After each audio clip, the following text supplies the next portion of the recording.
Good morning, beautiful people. It is Thursday, April 23rd. Draft day! Yeah! Yeah! All right.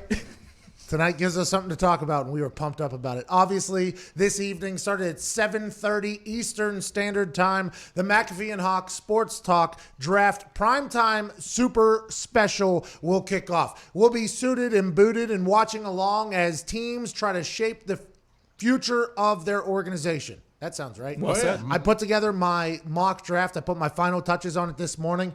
I will be and I can't undersell this, very surprised if I don't go 100% tonight. I'm not 100% sure if there's ever been a draft expert or a mock draft that has batted 1,000. I think the draft that we put together, this mock draft that I will be debuting tonight at 7:30, might go 32 for 32. We only have like 3 trades in here. We only have some picks that are moving. And yeah, we might not be exactly the same as the Kuipers and the McShays and the Pro Football Focuses, but we went with a common sense mindset that every team is going to get better tonight, except for the ones that aren't in the first round, like the Pittsburgh Steelers, obviously. Pittsburgh Steelers will not be getting better this evening, although they drafted Minkah Fitzpatrick with the number 18 pick basically last year. But everybody else is fair game. Joe Burrow's going number 1. Allegedly, everybody has been trying to get to pick number 2 to take Chase Young. The Washington Redskins says, nah, we're going to keep this one. Number 3, the Detroit Lions pick. They're moving out, everybody's saying. Are the Dolphins moving up? The Giants are allegedly trying to get out of there. The Niners are trying to get out of the first round. The Broncos are trying to move up. The Falcons are trying to move up. Everybody's trying to move and groove, and it's all going to be revolving around technology. Old whites are going to be running a lot of technological things that they've never seen before. IT people are sitting in Winnebagos and sleeping in basements. There is a chance for a major, catastrophic technological fail tonight by the NFL draft, and we will be here for it the entire time. We'll talk to Mark Sanchez here in about 20 minutes. Can't wait to chat with him. He's been doing something with Showtime where he's been talking to all the quarterbacks. I saw something with Herbert, who we had on yesterday, made a little waves for the teams that talked to him the most, by the way. Shout out to the people that quoted us on that. Also, I think he talked to Tua, Jordan Love. We'll talk to him about his draft experience. I think he went number 6 to the Jets the same year I got drafted, pick 222, rookie symposium, his life as a Jet, his life now post-football career where he's been with ESPN amongst other things. Can't wait to chat with him. And in the second hour, Mike Adams, who we will talk about some of the defensive players that are going to get drafted this evening for a man that was in the NFL for what seemed to be 40 years. It's going to be a beautiful day. We want you to join us, 1-833-622-3331. Evan Foxy, please play some Case Rise. It's the perfect occasion for a little vacation from the heart of the nation. Your medication. 2 hours of magic, let's give it a go. Ladies and gents, it's the Pat McAfee Show.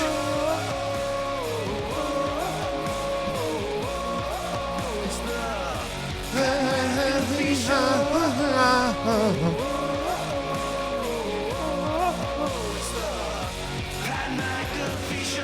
Somebody named Hunter from Florida is on the line. Is that Triple H? All right. Joining us, all the boys at Nick Moraldo is here, at Tone Diggs is here, Ty Schmidt is here, Jason McAfee's here, Viva Lazito's here, Evan Foxy's here wearing his Lions, and in the phone booth is an Electric Factory, Boston Connor. Draft day! Bow tie, flashy jacket, sunglasses, sleeve on your head, and a unsmoked cigarette. You're excited for tonight. It's not just a sleeve, Pat. This is my fancy sleeve. This is the one that I get out for special occasions like tonight, so please show the proper respect. I respect the fact that you trimmed up your mutton chops and your Fu Manchu for this evening. It's a big one. You were starting to look like a disgusting homeless man, but now you just look like a guy who is elated for the Patriots to potentially get better, as opposed to the last couple of weeks where all we've heard is the Patriots have gotten worse. Is that accurate? That's accurate. We do not suck just yet, my friend. Let's see what happens tonight. Maybe we get a quarterback. Maybe Tua drops. I don't know. It's so exciting. People are saying that you were the reason that Tom Brady and Gronk hated playing for the New England Patriots. Your statement. I got a call. I got to pick this up real quick. Sorry. Boston Connor, what an electric factory back there. people call into a show, they have to talk to that man before they get on. Couldn't even fathom it. Tiger Woods, Peyton Manning, really good friends. I seen Tiger Woods on the sideline plenty of games whenever Peyton was our quarterback. Whenever he went over to the Broncos, Tiger would go over there. Peyton and Tiger have golfed together. They will be taking on the lefty, Phil Mickelson, and the GOAT, Tom Brady, on TNT next month. The match 2.0 has been confirmed. This is a brilliant concept. This is a brilliant idea. And shout out to Ted Turner and the people at TNT for making this happen. The first one, absolute dud fest. Stunk. Everybody hated it. Whenever the thought was Tiger was going to play Phil for a monetary value one-on-one, they're going to be mic'd up. There's going to be some commentary. Everybody was excited. They're like, this is what golf needs. They need to see what it's really like to be on the golf course with these guys whenever they're not being politically correct. Turns out they were politically correct the entire time. The trash talk was terrible. It was weak. Now you add in Peyton Manning, who I believe will chirp. I believe Peyton Manning will chirp. I believe Phil Mickelson will chirp. I think Tiger Woods and Tom Brady potentially going to be so locked in and zoned in that you won't really get much out of them. I could be wrong. But I think with the tag team, if they're doing alternating shots, which I hope they are doing, this could get interesting. This could get exciting. With the draft being tonight, this match getting announced yesterday, I mean, sports are all the way back, and I'm here for it. Best case scenario, all members have to have like 5 or 6 cocktails before the round, so they open up a little bit. Best case scenario is a fist fight on the beach. Yes. The best case scenario is 4 of the greatest competitors to ever exist. Phil Mickelson, the ultimate Powerade, right? Yep. The best number 2 potentially in the history of number 2s. If that guy comes around in any other era, he probably has 10 major wins, all this other stuff. But instead, he was trapped behind the Tiger and kind of, I don't want to say stole the show on some occasions, but Phil Mickelson became this own entity in of himself. California guy, lefty, hits those incredible flop shots and wedge shots, hits a ball over his head, but he just so happened to be at the same time the greatest golfer of all time was existing in Tiger Woods. Now you got Peyton and Tom, 2 guys who battled it out. Phil and Tiger battled it out. Get them all in one golf course. Look out. Let's have a good time. I hope the commentary isn't trash. Yeah, I just wish that, I mean, I get it because last time it didn't work as well and they had a lot of issues, but if they're going to raise money for COVID-19, why wouldn't they do like a pay-per-view so it could be uncensored and these guys really could get loose? I don't know if you'd ever see Peyton Manning loose on a microphone, like non-FCC. See, and I was thinking that too, but even like after Brady went on Stern and you heard him like, drop a couple F-bombs, it's like, okay, I mean, there's precedent there. I think Tom is a different animal than Peyton, right? Peyton has always been very careful. I don't want to say around other people he's like swearing and stuff like that. I don't think Peyton is a known swearer or anything like that as somebody who has drank plenty of beer with Peyton Manning. But it would be nice to kind of get them.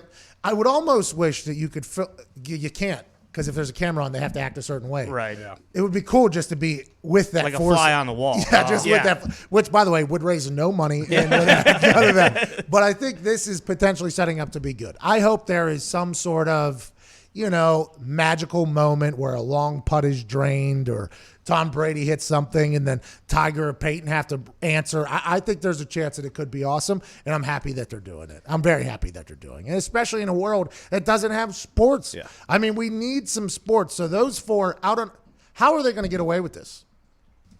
Well, Tiger's course? I think when you say it's for charity, like they're going to be more willing to allow them to like. well, also, when is it next month?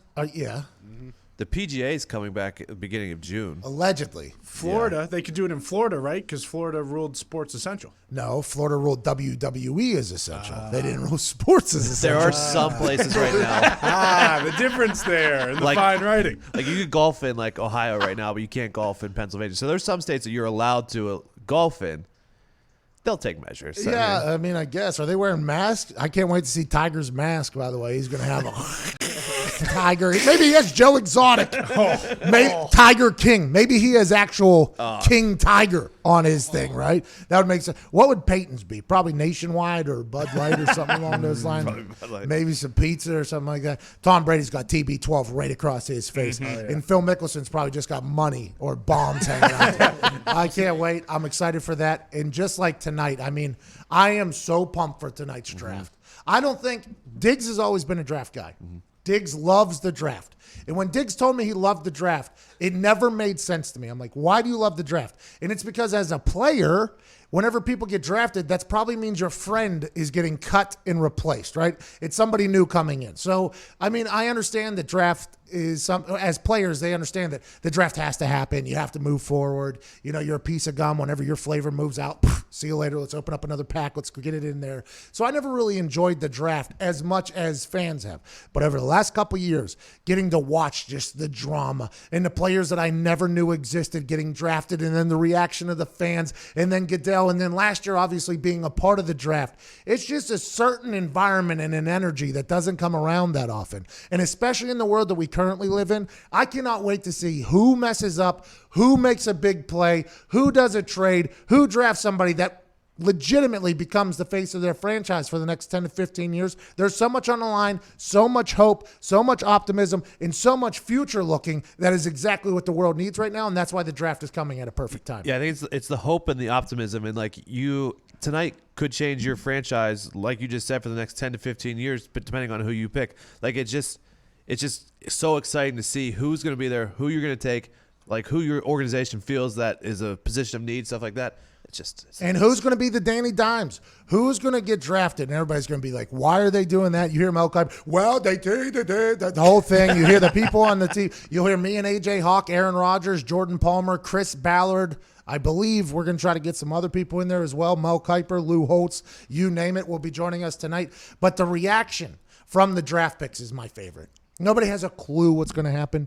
Nobody has a clue if somebody's going to be great or be terrible when it comes to the next level. Nobody has a clue whether or not somebody will be able to handle the fact that millions and millions of dollars or future millions and millions of dollars rely on the shoulder, on your hit or anything like that. Nobody knows how a college player is going to transition into the NFL, and that's why tonight is awesome, because you have no idea. You want me to give you a couple of my picks that I put together on my mock draft here a little bit early? Little sneak peek? No. Little teasy weasy. Number 1, Cincinnati Bengals.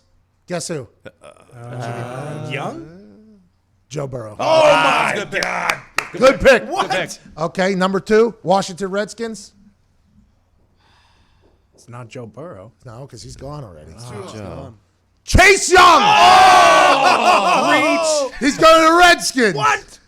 Number 3, there's a trade, by the way. Oh my Come God. on. I'm not giving away too much. You got to watch tonight, 7:30. AJ Hawk has his mock draft. I have my mock draft. There will be a point system. There will be a winner. There will be a loser. There will be a donation to charity. I mean, we got big things popping tonight, and we got to get to a break because we got Mark Sanchez on the other side. Let's do some YouTube questions during the break. Let's maybe take some phone calls during the break. 1-833-622-3331. Big thanks to you watching and listening wherever the hell you may be. This is an exciting day in sports. Hasn't been a lot of those lately. Let's not take these moments for granted anymore. Let's take a look in the mirror and say, hey, do I normally care this much about the draft? No. But is today a day I'm going to start to care about the draft? Yes. Let's see what goes down. We'll talk to you during the break, and we'll see you on the other side if you're radio. This is the Pat McAfee Show, Thursday, April 23rd.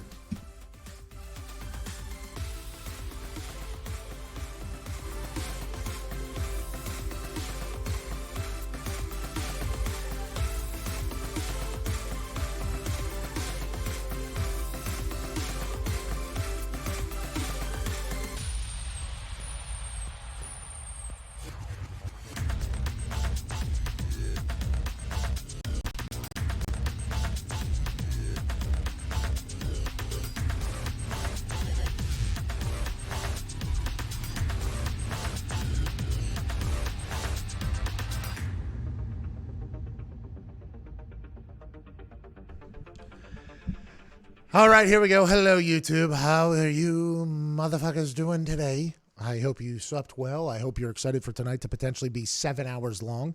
I did not know that it was 10 minutes between each pick until just recently, and I signed up to do a show during the draft. Tonight might be a 4 or 5 hour affair, especially if there's technology failures. I mean, they're going to be popping down to Roger Goodell's basement at about midnight tonight, potentially, and we'll be there covering the entire thing. Every once in a while, we like to dive deep into the annals of the internet and scroll through the YouTube comments for some YouTube question.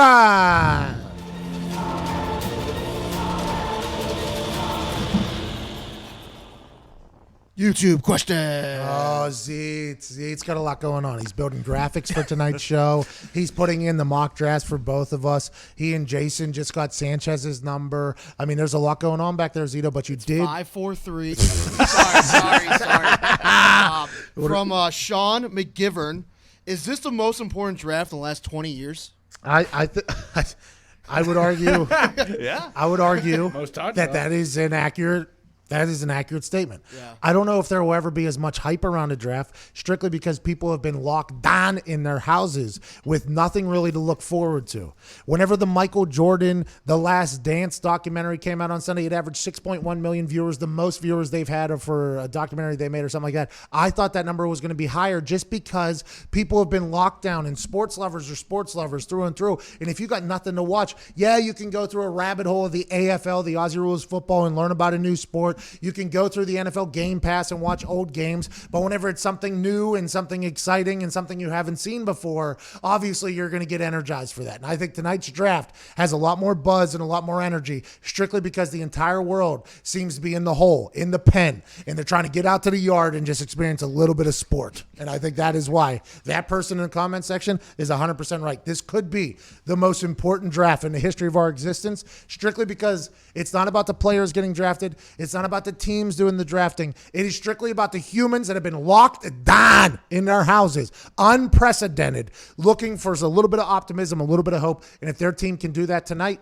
everything's good. And on the flip side, if their team fucks it up, of course, I can't even leave my house. And the Lions stink again. That's a potential Evan Foxy future teller right there. It was last year's. I was not very happy last year. Hey, but it's a new year. New year, same Lions. Will it be the same old Lions? I don't think so. I feel pretty good about this one. Cincinnati Bengals allegedly got a lot of phone calls from the Dolphins trying to move up to number one. I assume that's because they wanted Joe Burrow. They had three number one picks in the first draft. The Cincinnati Bengals said nah to all of those. That's insane to me. That takes a lot of gumption. Shout out to the Brown family saying, hey, we got our face of the franchise. We're going to do it. Allegedly, a lot of people are trying to get to the Redskins. I mean, it's going to be a big night. Who's going to fuck it up? We will see. That was YouTube question. YouTube questions.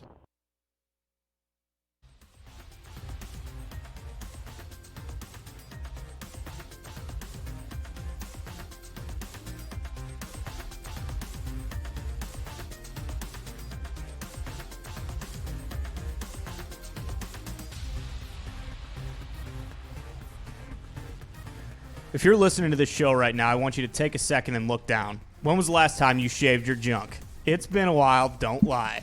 Let's take a second to thank our sponsor, Manscaped, for holding you accountable to get rid of the funk and shave your junk. Yeah. Manscaped is the only men's brand dedicated to below-the-waist grooming and hygiene, and is forever changing the grooming game with their Perfect Package 3.0 Essentials Kit, the perfect tools for your family jewels. Yep. The Perfect Package 3.0 kit comes with the new and improved Lawnmower 3.0, which is waterproof, cordless body trimmer, and a ton of other liquid formulations to round out your manscaping routine. The third generation trimmer features a cutting-edge ceramic blade to prevent manscaping accidents. Millions of balls are about to be nick-free thanks to Manscaped's advanced skin-safe technology. And when you purchase the new Perfect Package 3.0 kit at manscaped.com, you get the biggest bang for your buck. Subscribers get a new replacement blade refill for your lawnmower trimmer delivered to your door every 3 months, making sure your trimmer always stays fresh and clean. Yeah. And for a limited time, subscribers get not one, but 2 free gifts. Wow. The Shed Travel Bag and the patented high-performance anti-chafing Manscaped Boxer Briefs. This is the perfect package for your perfect package. Get 20% off and free shipping with the code AMERICA at manscaped.com. That's 20% off with free shipping at manscaped.com, and use code AMERICA. Your partner, your body, and your balls will thank you. Yeah, amen. Shout out to Manscaped. Shout out to Ty. Shout out to Tom Brady. A story has just been leaked by TMZ that goes like this. Here's the deal. David Kramer is next door neighbors with Buccaneers offensive coordinator Byron Leftwich in the Tampa Bay area. He says back on April 7th, Brady was set to meet the coach at Leftwich's place for the first time since signing with the Tampa Bay Buccaneers. The problem? Kramer and Tampa Bay assistant coach Byron Leftwich's houses look exactly the same, and apparently the GOAT, Tom Brady, mixed them up. Kramer says he was sitting in the kitchen on the phone when Brady just barged in the front door with duffel bags in hands. He said, I was literally just sitting there and I watched this tall guy just walk into my house. He didn't even look at me, just dropped his duffel bags down on the floor and just kind of looked up and then says, am I in the wrong house? Kramer says yes. Tom Brady goes, I'm sorry. I am so sorry. Grabs his bags and is gone. I don't think I've ever seen someone leave faster. It is said that Kramer, the next door neighbor of Byron Leftwich, is a practicing comedian in the Tampa Bay area. So I assume he made the best out of this and will tell this story forever, as he should. Tom Brady goes down to Tampa, moves into St. Petersburg, wants to meet up with his offensive coordinator, Byron Leftwich, to get to know each other and go to work. Instead, walks into his next door neighbor's house, guy named Kramer, who's a comedian, and then just walks the hell out. Couple things. He's very comfortable with Byron Leftwich. He didn't knock. Yeah. He didn't stay outside. He just walked right in. Had his duffel bags too. Was ready to go to work. I might stay the night, maybe 3 nights. Let's learn everything we need to learn. Instead, it was the wrong house. Got the hell out of there. Kramer has a story. Tom Brady probably found Byron Leftwich. And what a moment of Tom saying, hi, I'm in Tampa. From that happening, walking into the wrong house, which a lot of drunks have done and got arrested for. Mm-hmm. I actually have a friend who walked into the wrong house, very hammered, and stared down the barrel of a shotgun. That's a real story. Just walked in drunk. Whoa. Arrested. See you later. How's it going? Tom Brady did that completely sober on his TB12 treatment. He finds his neighbor's house, introduces himself to Kramer, see it, goes into Byron, and then a couple weeks later, he's trying to work out in a park. City officials kick him out of there. Tom Brady's transition to Tampa has not been squeaky clean, but boy, it's going to be one that is going to unfold in beautiful fashion. He's basically living like our college lives where you're getting kicked out of places you're not supposed to be and then walking in houses that you think are your own. And by the way, Kramer, I mean, offer the guy a water. I know. No kidding. It's Tom Brady, Kramer. Tampa doesn't like Tom Brady. Easy back They there. don't. Hey, look, I'm just looking at the facts. Tampa doesn't like Brady. They're kicking him out of parks. Let's go to Hunter in Florida. Hunter, how's it going, pal? Good, Pat. How you guys doing on this glorious draft day 1? Oh, we're great, man. Thanks for asking. You're not Triple H, apparently, but Hunter in Florida, can't wait to talk to you. Time to play the game. Yep. Have you boys been hearing these reports that Jeter's trying to get the Yankees to let Brady use their spring training facility to practice in? Because it seems like this transition at Tampa really is not going smoothly. Amen. Great question there. The funny thing about the Yankees spring training is it's like in Tampa, but it's right across the street from the USF Stadium or something like that. It's in the area. Yeah, Raymond James. It's very close to it. Yes. And the only reason why I know this is because we went down there and played USF. And it was whenever we played on Thursday night. And that was back whenever the musicians party like a rock. Party like a rock star. Party like a rock. Party like a rock star. I don't know who that was. Shop Boys. Who? Shop Boys? The Shop Boys. Oh, yeah. Okay, so we're going down there to play Thursday night. And it was a big game. Obviously, primetime game. Shop Boys were doing a concert before the game in the parking lot. Oh, yeah. I mean, it was a big deal down there, okay, for USF. USF was very good at the time. We were obviously, I think we were probably top 5, maybe top 10 ranked at the time. And we go down there on Wednesday night or whatever, and we drive past the Yankees spring training, and we get to the hotel, and, we're checking in. We go to the team meeting the night before, and it's the first time and last time I've ever seen Rich Rodriguez have a little bit of swagger and confidence. So he starts talking about how USF thinks they've arrived and all this stuff. And he said how they're going to have their first sellout they've ever had because we came to town and all this stuff, right? And it's like, he said, we're the Yankees coming to town. And the Yankees spring training is right across the street from Raymond James Stadium. So he pulled out New York Yankees hats, okay? He had one for all of us, Yankees hats, okay? It was because the spring training was there and we sold out their stadium and they were having this concert and everything like that. And he said, these mother and bulls think they've arrived, and he points at the Yankees hat, and it has an NY on it. He goes, not yet. Okay? And he throws us all our hats, and we wear them. He said, wear these to the stadium tomorrow. Let's kick their ass, right? That was not normally Rich Rodriguez's message. Rich Rod's message was normally, we're terrible, they're going to kill you. Okay, this was completely out of character for Rich Rod to do this, like, not yet, we're the Yankees, we're this. It was actually kind of like refreshing to see. It's like, okay, this guy thinks we're good. We go the next next night, wear the Yankees hats. Shop boys are performing outside. We hear them. We lose to the USF Bulls. We fly home. Rich Rod had all those hats burned, I bet, immediately upon arrival. But that'd be a good move, by the way, for old Tom Brady to get in there, the Yankees training facility. Now, granted, it's been shut down for everybody else. Nobody else is allowed in there, which is good for social distancing. I would assume they have everything you could possibly need there. Let Tom maybe get back on the pitcher's mound, too. The guy used to play baseball. Yeah. Let him relive the glory days and hopefully not have city parks officials all over his ass. He'll probably get kicked out of the stadium either way. Yeah, They but bring him in there. You They'll know, kick him out. they let Russell Wilson train with the Yankees all the Yeah. time. Well, that's he different. is probably, if he wasn't one of the top 5 quarterbacks in the league, he'd be one of the top 5 middle infielders in MLB. So And that's literally what everybody says. yeah, I don't everyone think anyone says has that. ever Everyone. said that. Everyone says Except that. for you guys. No, I've heard that a couple No, times. everyone has said that. Ty Schmidt, diehard Yankees fan, he dreams of the day where Russell Wilson will be able to step in the batter's box in Brooklyn and take 1 yard on that thing. Yeah, hopefully it's in like BP and Chapman throws a 100-mile-an-hour fastball right into his ear hole. Okay, got to get to another break for radio. We will take more calls for YouTube. We got Mark Sanchez joining us on the other side. Big draft talk from Mark Sanchez. Mark Sanchez is doing something for Showtime. It's the Intangibles or Fourth and I don't know what the name. Probably should have done a little bit more research. But he knows all these quarterbacks inside and out. Does great work with ESPN's college football coverage throughout the fall. Got a chance to meet him. Cool guy. Beat his team a couple times whenever he was You playing. were right. What's that? The intangibles. Let's go. Sometimes I feel like a real host. You know what I mean? Sometimes I'm like, I did the research. I know what I'm talking about. Yeah. Mark Sanchez does too. We'll talk to him on the other side if you're listening to radio. This is the Pat McAfee Show.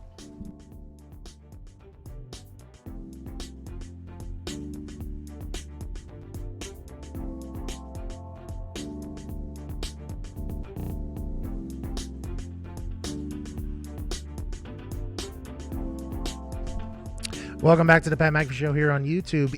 Ian Wheeler says, Russell Wilson is such a cool dude. How could anybody hate him? Yeah, okay, what is this guy from Seattle?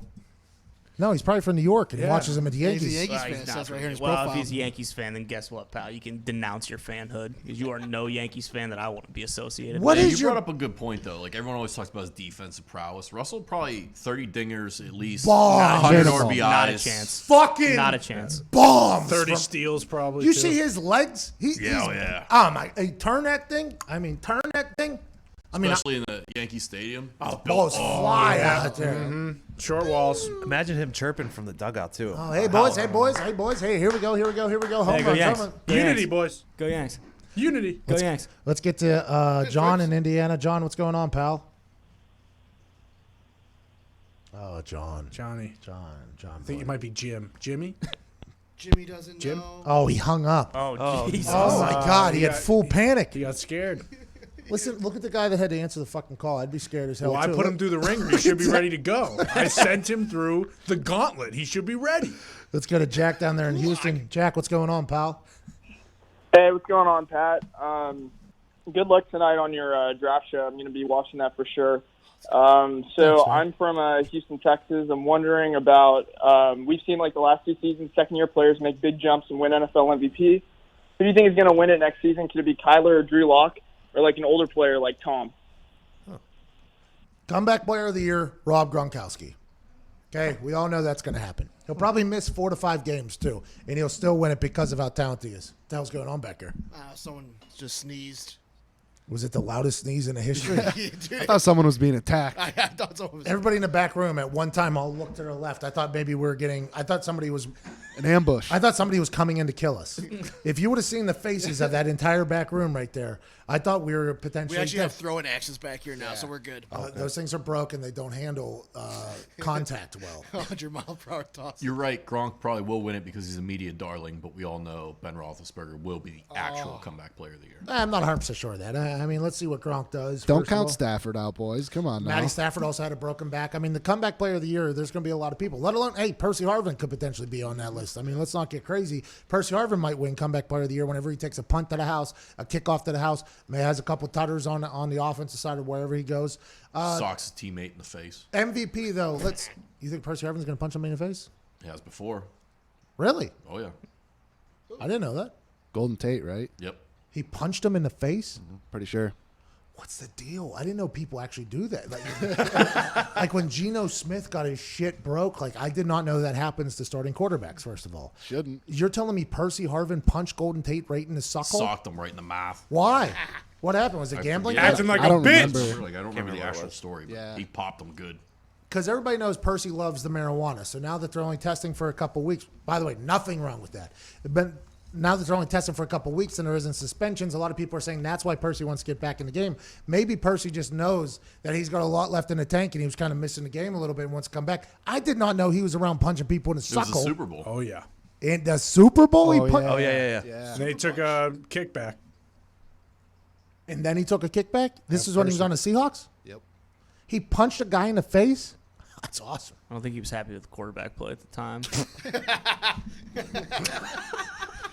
It happened at Florida, too. Why do you hate Russell Wilson so much? Everybody in here is wondering. The guy's nothing but positive. The guy is a legend. And now you're just everybody's saying it. There's nothing but a positive thing here during this. Yeah, I've long said that he is an incredible football player, one of the best of all time. But guess what? Hate to break it to you, you guys don't fucking know the guy. All right? Oh, he's so positive. He's such a great guy. Like, you don't fucking know him any better than I do.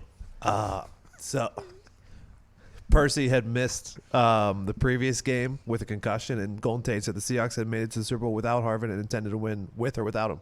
Oh, so then he just walked right over to him and punched him right in the He mouth. punched him what's so up, hard, Golden Tate fell into a trash can.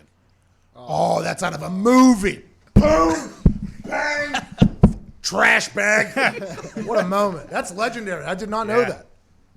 Good for him. Percy. We're about to be back live. Do we have Sanchez? Yeah, he's on the phone right now. Oh, yeah. All right. If you want something to go landscape, Mark, need you to turn that sumbitch sideways. oh, take that portrait lock off too. Come on, Sanchez. I mean, unbelievable. We're back in 3 seconds. He's got.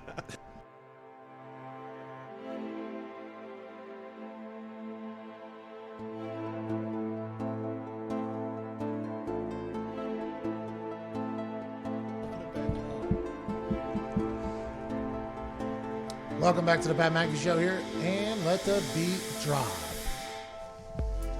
Oh, oh, oh. That feels good, doesn't it? Joining us now, host of The Intangibles on Showtime and also a college football analyst for ESPN. Former first-round draft pick for the New York Jets, Rex Ryan's quarterback, Mark Sanchez. Oh my God. That mustache. Right. Yes! Howdy. Oh my God, you look amazing. Absolutely. Like a quarantine cowboy, dude. How How do you like that? I love a quarantine cowboy, man. Dirty Sanchez do. right there across the lip. I watched the Showtime Intangibles thing with Justin Herbert. I absolutely loved it. Has that been something you've been wanting to do, is kind of dive into the quarterback play or these college guys and stuff like that? Absolutely. Just getting involved with those guys and reminding them that I played the position and just I can help you. I've been through a lot of these situations you're about to go through, whether it's draft stuff, on the field, off the field. So once I got a chance to break the ice with these three guys, with Jordan Love, Justin Herbert, and Tua comes out today. Tua's a great episode. I think they really appreciated my desire to give back and try and help them. And then we partnered with Showtime, and they made it all possible. So it was so fun. What did you learn about those three that were kind of surprising you? Because right now there's a lot of conversation. I mean, Jordan Love has kind of slipped out of the convo, but Herbert and Tua have now become like, who the hell is going to end up going first? Everybody thought Miami wanted Tua. Everybody thought Tua was potentially going to be the number one pick last year. Joe Burrow comes out of nowhere. Now it's like, are the Chargers going to take him? What do you think eventually happens? And in your eyes, who has the goods to become a great NFL quarterback? Well, listen, I still think Cam Newton should go to the Chargers. Take Me a pay too. cut, go to the Chargers. Me too. And develop his brand even more. Like, he's huge right now on Instagram and social media and all that, but he can just revitalize his career here in LA.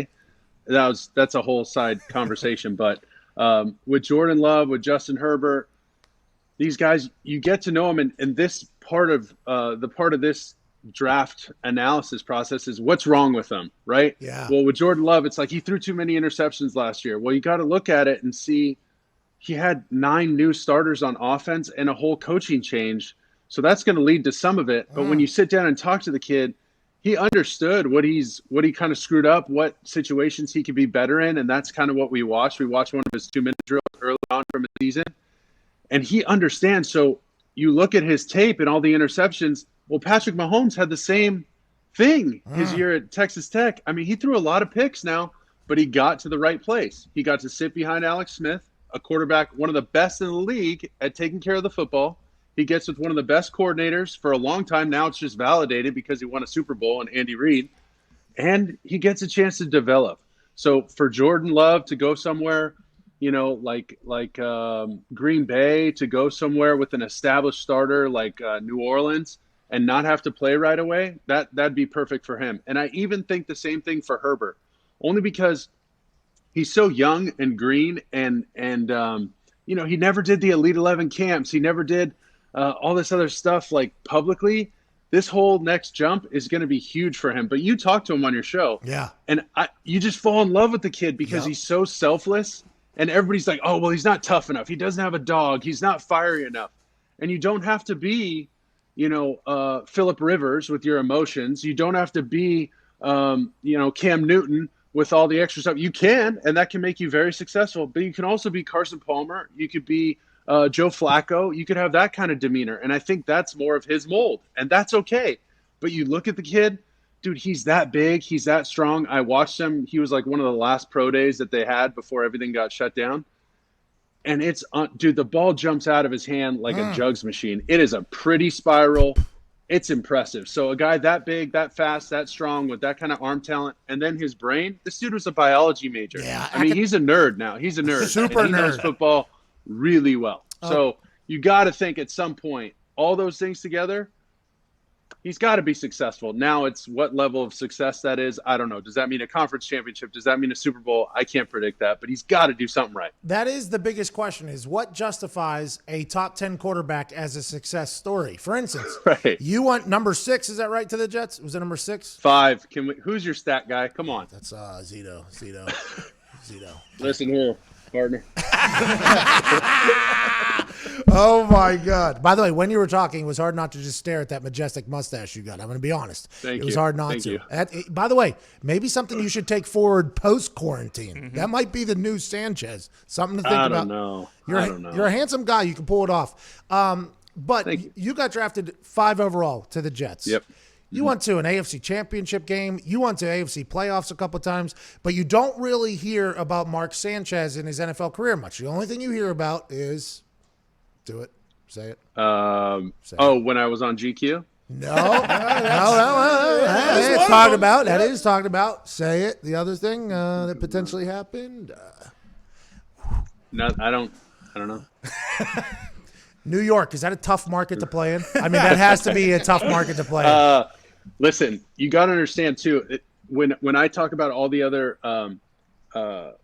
variables and situations that these guys find themselves in, we were a team. The Jets were a team that were supposed to pick like 15, 16, 17 or something, and they traded up to 5 to get me. They traded the farm. We only had three drafted players that year: me, Sean Green, and Matt Slauson. So Of course. we traded away our whole draft for me, but we had a really good team already. Yeah. And Rex knew that. Tannenbaum knew that. We just needed a little bit of help on offense. But also my rookie year, we had like a top 5 rushing team of all time in the NFL.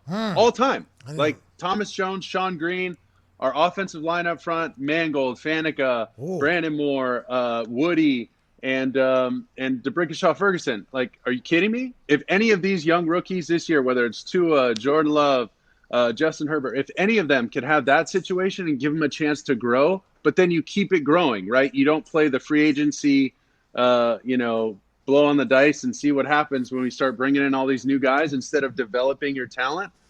dude, you got a chance to be really successful for a long time. And that's the thing. It's opportunities. You just want opportunities at the playoffs, and then you see what happens. Just get in the tournament, win your division, and see what happens. Hey, situations are such a big deal because you could be the best quarterback of all time, but if you go to a team that doesn't understand that or has no idea what they're doing on the offense, you can get buried, and your legacy is remembered as one who stunk in the NFL. It's like, well, did he stink, or was the situation he's in? And No doubt. it isn't a very forgiving judgment on quarterbacks, and that's why that mental toughness is such a big deal. Like, that is a massive part of this entire thing. And the fact that these teams couldn't meet with these players face to face when they're thinking about investing millions and millions of dollars in them and wrapping their team around them basically as a franchise, how big of a deal do you think that's going to be? Not being able to meet with the players and maybe a week before the draft get one last conversation with Herbert in person or one last conversation with Jordan Love or Tua or Burrow or anything like that. Do you think that's going to affect anything long term?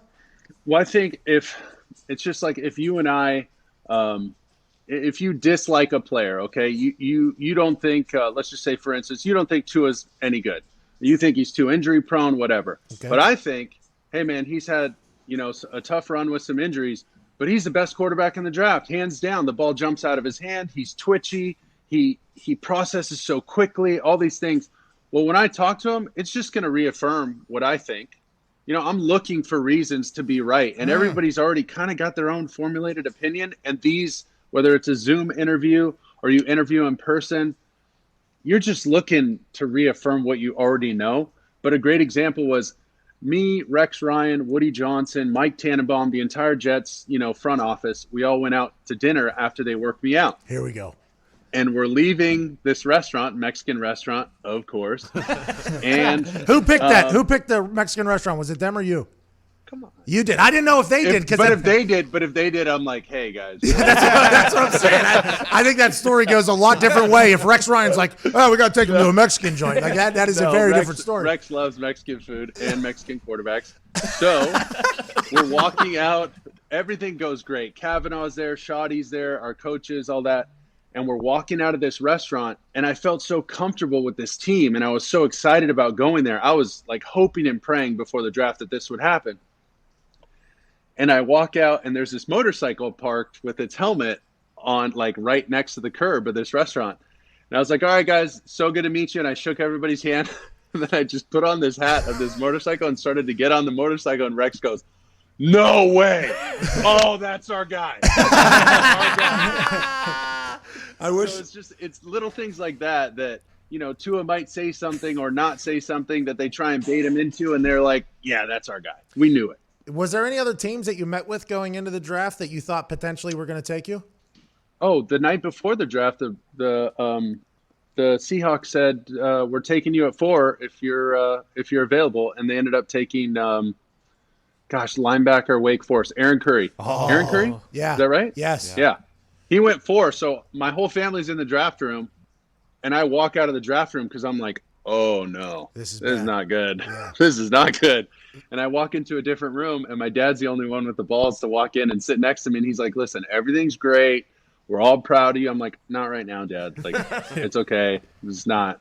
It's not going to work out the way I thought. You were at home, weren't you? Were you at home? I was. Yeah, I ended up flying home. This was when the draft was in New York, but we did it at my agency at Athletes First. And so I'm in this other office room, and my dad's sitting there, and he's like, don't worry, consoling me. And then my phone starts ringing, and it's a 973 area code. And I was like, that's New Jersey. He's like, pick it up. I was like, I think 973 is New Jersey. Hey, Nick, is 973 New? And my dad's like, just pick up the phone. And it was Rex and Mike Tannenbaum. So in 10 minutes, your whole life changed. When I thought it was the worst day ever, it became the best. Yeah, and that Jets team that you led, and Rex, very good. I mean, granted, we let you guys. It was fun, man. We had a good group. Yeah, you guys are very good. I mean, we let you win the first year. We let you guys get in the playoffs, but then you could have knocked us out later. And then yet again, the next year, you guys did knock us out. I mean, that was a fun team. I don't think you nor Rex Ryan get the credit that you guys deserve for having a successful run in the AFC, especially with Tom, Peyton, and the boys that were in there. I don't think that gets talked about much. And that Steelers team we had to play against. Oh, yeah. One year we played them. We played them at their place in like December and won in an ugly game. And then later we had to go beat them. We had to go try and beat them in the AFC Championship game. We got down 21-3 at halftime, and it was a tough sledding coming back. Marshawn Lynch, American poet, says, you're going to get got. You just got to get yours more than you get got, though. Okay? That's true. Look at the Patriots. They just get more opportunities. They take more shots, so they make more shots. Exactly. Like, that's the way it works. Goskowski was in 6 Super Bowls. He won 3. I mean, if I'm in 6 Super Bowls, I'd assume I'd at least win 3 in there. You know what I mean? I mean, that is Yeah, something. you probably win 3. The butt fumble. Let's talk about it. have to. What a jerk. Absolutely have to, Mark. Ow. Here's your knife. You should see the YouTube comment section, man. Here's your knife back. Hold on. I'm going to tell you what the YouTube comments are saying. Good guy, attractive guy, great mustache, and then right next to it, butt fumble. Good guy. I mean, that is the part of playing. I don't know what that means. Somebody needs to explain that to me. Okay, so what happened was you were playing quarterback for the Jets, and you went to run. I believe you went to cut, and one of your offensive linemen got blown up, which doesn't get talked about. One of your guys got blown up, right? He's doing his job, defense, and you fumble. Well, he's trying to block Vince Wilfork. Yep. You know, that happens. Which is an absolute animal. I remember. So we played the Patriots my rookie year. And we had like a reverse double pass or whatever. And I'm supposed to pitch the ball. They do an exchange, and I'm like peeling back to block. And I see Vince Wilfork, and I'm like excited, young rookie. The stands are going crazy. And I'm just like, boom. And I go to try and hit him. Dude, I got the worst stinger like immediately. I was like, oh. And he just looked at me. He's like, that's a bad career move. Little did he My know. bad, bro. My bad. I'll see you in a couple of years. Don't make me run into my own guy. That's what I said in that moment. Yeah, well, that's good. Hey, good premonition there by you, because honestly, that moment I think it could happen to anybody at any time. And the fact that you were in New York, it just got absolutely in New up. York, playing against a rival team on Thanksgiving.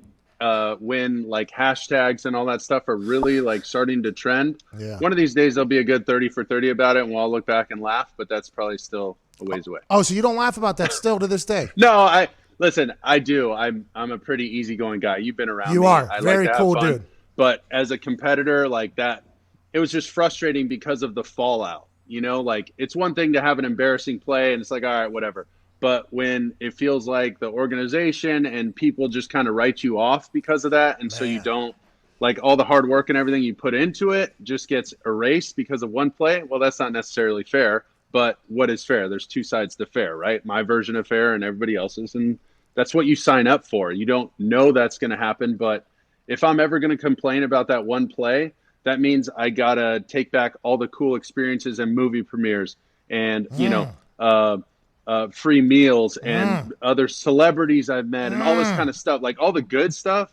You get all that, and sometimes you have to take some bad, and sometimes it's really bad, and sometimes it really sucks, but that's all part of it. I mean, it's not the end of the world, and you can look back and laugh. Listen, I have the most embarrassing arrests, some say, in the history of the NFL. I mean, I had a couple of missed kicks in college. I still get death threats to this day because of, I mean, it's going to happen. The thing that the thing that I never understood about why it got blown out of proportion is against us in the playoffs with like, I think 15 seconds left in the game, maybe, you hit a shot to Braylon down the sideline. Yeah, that was like a perfect ball. And it was like, well, nobody ever talks about that with Sanchez ever, about him throwing a ball. Cromartie ran back that kick, dude. Oh, I know, yeah. I had to tackle Cromartie was back there running back the kick. That was huge because he put us almost at midfield, and so we just had a couple plays. But, yeah, that was a fun one. I tackled him, and actually, as tackling him, I ended up on the sideline right in front of Bart Scott. And that was immediately after Bart Scott almost fought me after the last extra point.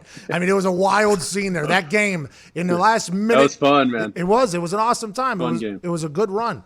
Are you enjoying being college football analyst and doing all this TV stuff? Is this something that you always expected you would be doing? I don't know if I expected it, but I am enjoying it. I really did enjoy just sitting down with the players and going back through the film because it keeps you around the game. It keeps you excited about it. And like I said, you and I, we both have a ton of experience, and a lot of former players do, and they just don't have the avenue or the access to go teach some of these younger guys. And so I really do enjoy that, just listening to them talk, talking about getting up for, 2-a-day workouts and then doing an online class and then having a muscle milk shoot. That's kind of where Tua's at, and he's finally healthy, so he's throwing again, and you see his excitement to get back out on the field, and you remember when you're injured, and you're like, gosh, all I want to do is play, So You just empathize with these guys, and you want them. You become their biggest fan in this last 10 weeks or whatever it is. I'm rooting for these guys so much, and so it'll make it fun watching this year. You said that if Cam Newton wanted to expand his brand even more, obviously going to LA would be the place. It sounds like the Chargers are out on Cam Newton. I don't think Cam Newton's out. I know. I don't like it either, by the way. I do not like it either at all. And I've almost thought about texting Tom Telesco on numerous occasions, like, hey, for the love of football, would you please just let Cam Newton come into LA? I think they have different plans, obviously. But you were a starting quarterback in LA back whenever USC was USC. I mean, Sure. there was that run of Carson, Leinart, Sanchez. I mean, it was like a big deal playing football in LA. What was it like being the star quarterback in Los Angeles? I assume there was some good that came with that. Oh, it was fun. It was a great time, and Coach Carroll really turned that program around. And it seems, I don't know the inner workings of the Patriots organization, but the way they do things, Pete does them different. He has his own formula, but everybody understood, and there was one voice and one direction, and we knew exactly what we were doing. And you go out on the field with this confidence, and you expect to win. You expect success, and you react to any kind of, failure or any kind of mishap or whatever. But it was, we're going to get opportunities at Rose Bowls. We're going to get opportunities at national championships. And then you take your best shot, roll the dice, and see what happens. So that's when you're good like that. And you got to think about it. Coach Carroll had been in the league before. He had experience with other places. He experienced failure in other places and kind of, took some notes on some stuff, just like Coach Belichick in Cleveland. And now they know what it looks like. I want these players, and when this guy gets too old, I want somebody just like him or better, and we're going to keep doing what we're doing. This is who we are, and this is what we do. Somebody try and beat us. And we got to evolve a little bit as we go on. This thing's like this living, breathing thing, but we know what it looks like. And when you get a coach that's that confident and understands that, he just fits players in, and then the players play for him. That's a great pivot point. The Patriots were the standard of success for the last 20 years in the NFL. Tom Brady goes down to Tampa Bay. He's 42, but everybody knows the TB12 treatment, everything like that. He gets Gronk out of retirement. What are your expectations? What are your expectations for that Tampa Bay Buccaneers team? Because for me, my expectations are very high, and I just put a lot of money on them on FanDuel. I literally just did you? Oh, big. Oh, they got a guy. They got the guy. Tom. They got a guy. They got a guy. They got a guy. I mean, I went all in Sounds on like it. you got a guy. You got a bookie guy. No, FanDuel. It's legal in certain states, but I went all in there. I really did. Is that stupid? Wow. Do you think? Not if they win. Thank you. Bingo. Good point. That's why I'm here. The brains, not the mustache, not the good looks. No, man, it's hard because it's starting to feel, and I don't even want to say it. But remember when Philly had like the super team? Yep. Remember they put together the super team? This isn't like that because they have somebody, I think, in Tom Brady who understands that and will. Bingo. He will.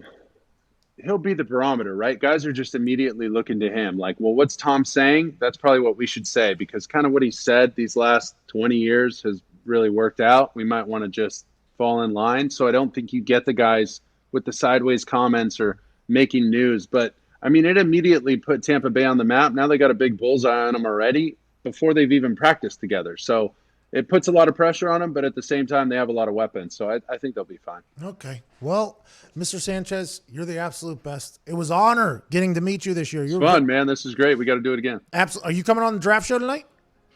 Come on. What's up? Oh, are you going to come on the draft show tonight?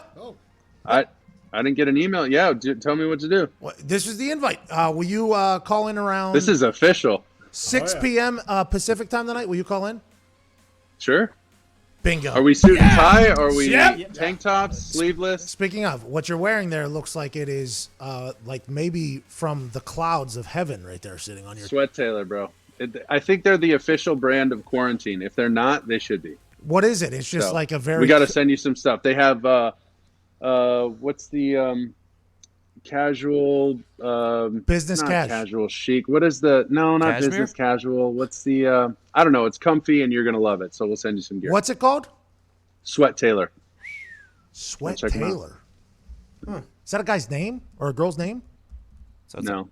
Taylor is a girl's name, like Taylor Swift. Hey, have you ever Yeah. met her, by the way? You're an LA quarterback. You ever meet who's Have I somebody? met her? who's- Actually, yeah, at the U.S. Army All-American Bowl. She was probably our age in high school, like a junior in high school, and she came and played a song for our team, for both teams at the banquet. It was actually pretty cool. Who's somebody you met that you were like, wow, that person knows who I am. That's pretty cool.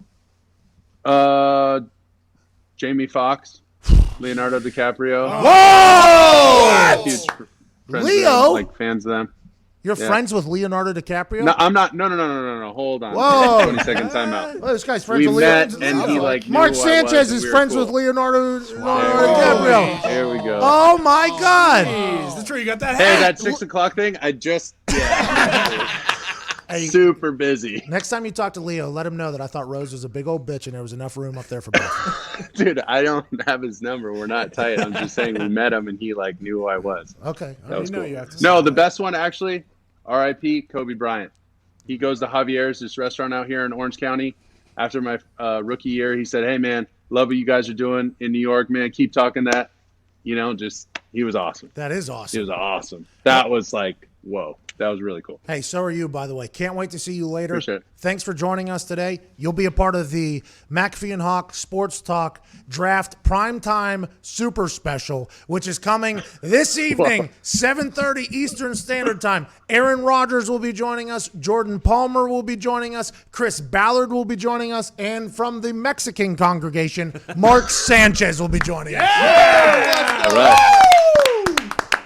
All right, Quarantine Cowboy. I'll see you. Mark Sanchez. Mark!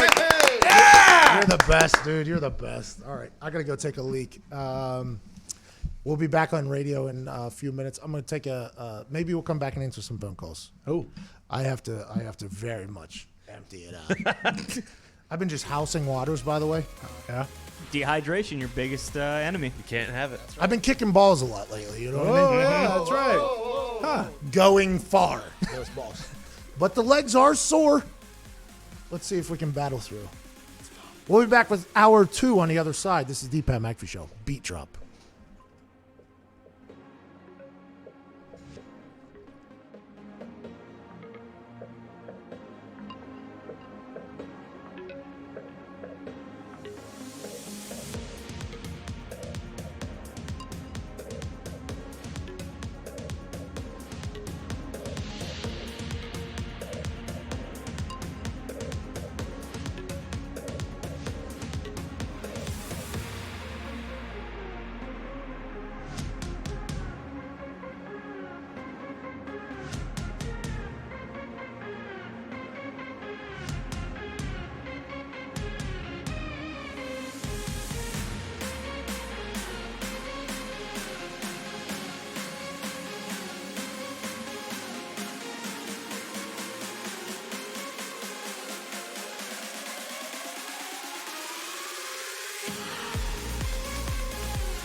Welcome to hours of magic. Let's give it a go. Ladies and gents, it's the Pat McAfee Show.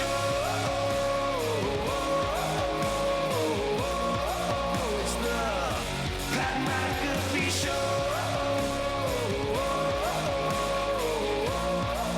It's the Pat McAfee Show. You're damn right it is, Chase Rice. We appreciate you. Big shout out to Mark Sanchez. The Sanchez joining us in the first hour. All the boys are here. At Nick Moraldo, at Tone Diggs, at Ty Schmidt, Jason McAfee, Viva Lazito, Evan Foxy, and on the phones, Boston Connor.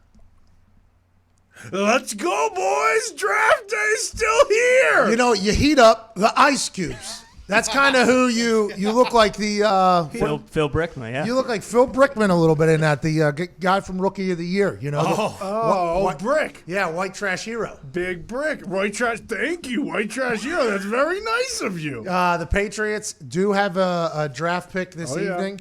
What do we have? Breaking news? Breaking news from the Patriots. Okay, Patriots, breaking news. Can we get the breaking news sound? Do we get Tua? Adam Schefter, according to my sources, the Patriots are signing former Jaguars wide receiver Marquise Lee to a 1-year contract. Per source, trade a tight end, land a wide receiver. That's the last 48 hours for the New England Patriots. Okay, so they bring in another weapon. Something Tom Brady has been looking for. Eat it, Brady! For a long time. Bill Belichick wants to know, hey, I want to let you know that we could still get weapons here in New England as well. Marquise Lee is not going to be a dynamic game changer for that offense, but he is another weapon that maybe the Studham, maybe the Love, maybe another quarterback could do. Hoyer could do something for the Patriots this year. Will this make the Patriots, without Tom Brady, without Gronk, post-Tom era, PTE, New England Patriots. Will this make them a better team? I think so. Will this make them a team that'll be better than the Tampa Bay Buccaneers next year? Absolutely not. Your thoughts, Boston Connor, knowing that you just got a wide receiver from the Jacksonville Jaguars. Marquise Lee, one of the best free agents out there is what people are saying. Clearly we're not taking a wide receiver now, but hey, if Tua falls, Pats might trade up and get him. I completely finished my mock draft. Oh, okay? it's good too. Oh, keep it down. Keep it down. Is, yeah. Oh man, people just screenshot that and zoomed in. No. Don't do that. Do not reveal my entire draft before tonight. Don't clip it, Foxy. Dump it, Don. What pick do you want to know from the mock draft? Those are basically the nuclear codes. 18. Pick number 18. No, you can't do that. Can't do that one. You can't do that one. Can't do that one. That one's a pretty can't big do that. one. You can't do That that one reveals a lot What about about a lot. 27? Okay, 27. The Seattle Seahawks. They take a guy named Joshua Jones. Ever heard of him? Congratulations, Seahawks fans. Wow! That is a good Oh, pick. you're welcome, Russell. People who have seen my mock draft completed have said that my mock draft probably going to be the first mock draft to ever go 100%. And I'm proud of it. A lot of the boys in here, we put our brains together. We don't do that on a regular basis. We put this mock draft together, and we feel very good and sound about all of the picks that we selected. Shout out to the Seahawks taking Joshua Jones, who definitely plays Tackle from Houston. tackle from the University of Houston. Go Cougs. Go Cougs. You down covered here. him this Dana's year. boy. Thursday Night Football. Yeah. I saw they got out to a big lead against Tulane, and then all of a sudden they end up losing. Then I went down to Houston and watched them play against another football team that was very good at the football. And I think It was SMU? Yes, there. SMU, and SMU, by the way, won that game. A lot of transfers. A lot of transfers, transfer you. But I saw this guy play football, and I was like, you know what? That guy, he's going to be a Seahawk a year from now. And the way he moves his feet, and the way Well, I'm dancing bears. Well, that's a D lineman, but yes, yeah, exactly. He can play D line, and that's that Versatile. That type of versatility is what we're looking for. First pick on my mock draft, Cincinnati Bengals. They're taking Joe Burrow. Oh, we revealed that in the first hour. True. Second pick, Washington Redskins. They're taking Chase Young from the Ohio State. Already revealed that. Number 3, can't tell you because that's going to move. The Giants, though. Congratulations to the Giants. They're taking Tristan Wirfs, offensive tackle from Iowa at number 4. Iowa guy, huh? They got a good guy coming to New York. One of Corn- Kirk's dogs. Cornbread Hawkeye Diner. Mount Pleasant. That's right. We had 16.3 thousand people watching the show at one point. That is a new high for us. People are saying you bring in the Sanchez, the numbers will follow. Let's get to the phones. Let's go to Evan in San Diego. Evan, what's going on, bub? What's going on, guys? Happy draft day. Happy draft day to you too, man. Happy draft I got day. Happy draft. Happy draft day. Hell yeah, guys. I got my top 6 right here leading up to the Chargers pick. So Bengals will obviously go with Burrow. Evan, I do not care. Evan, I am not here to listen to your entire mock draft. I haven't even given away my top 5. Evan. Something with the name. Oh, come on. Evan. Terrible name. It's bad for the brand of Evans. It is. Well, same with the Lions, who got a guy in a Winnebago in the driveway. Oh, yeah. Will they turn this night into the night that pivots and turns the Detroit Lions back into a franchise that people care about? Is that something that's going to happen tonight, Evan Fox? 100%. Tonight starts tonight. We turn this thing around. From now until the first game, I have hope. 10-6, playoff win, book it. See, this is what the draft is, by the way. This is what the draft is, and this is why the draft is so important. Did you hear what Evan Foxy just said? Last year, they played numerous games with a guy named Drew Blau at quarterback. Okay, they traded away everybody that was good on their team except for the quarterback. Matthew Patricia had no idea if he was going to be the coach this year. We talked to him. He said, in the NFL, there's always a chance. Matt Patricia, good friend of ours, friend of the show. He had no idea if he was going to have a job this year. Listen to what Foxy just said. Tonight, if they can somehow turn this draft into something where they think it's going to be a promise for the future to be good, that is what the draft brings you. There's 0 games played. There's nothing of any relevance that can tell you if somebody won or lost the draft, but every single fan base potentially has a chance to feel hope. And on the flip side, every single fan base has the potential chance to feel absolute dread with their pick, even if you have no idea if it's a good pick or not. Fans at home who have been doing their own research, especially in this quarantine lockdown, they've been Googling, they've been searching, they've been reading the Mel Kiper's 1, 2. 1, 2, 3. They've been reading Todd McShay's drafts. They've been hearing about who everybody should take. They've been getting their hopes up. And then if the team that has done hours and hours and hours of research on these players selects somebody different, the fans have every right to say, well, that's a bunch of garbage. And that's what happens. And nobody has a clue if it's a good draft pick or not until when? 5 years down the road? I guess next year somebody can explode onto the scene and maybe be a one-hit wonder. But in 3 years from now, if that person stinks, that draft pick is bad. That is why the draft is awesome. Because you get people who have no idea what they're talking about, who have no clue what the future is going to hold, saying that their team's going to turn around in one night. And that person is Evan Fox. And that is why the draft is so special, because we're in a time where there isn't a lot of hope. There isn't a lot of optimism. People are being locked down in their houses. They feel like they're in jail, and their teams have a chance to make a drastic jump in one swift call by Roger Goodell from his basement. And that is what I'm looking forward to tonight. Wait until Sunday when the draft grades come out from people who have no idea how the draft actually went. And if your team has an A rating, through the roof. By the way, I think we will give out draft grades. Have to. Nice. On Monday show, on this show, we will give out draft grades. Not to every team, only the teams that matter, so probably 5 to 10 teams. We will give out draft grades on what we thought. But, I mean, it is something that nobody has a clue if any of this is a good pick. Nobody knows. Nobody knows.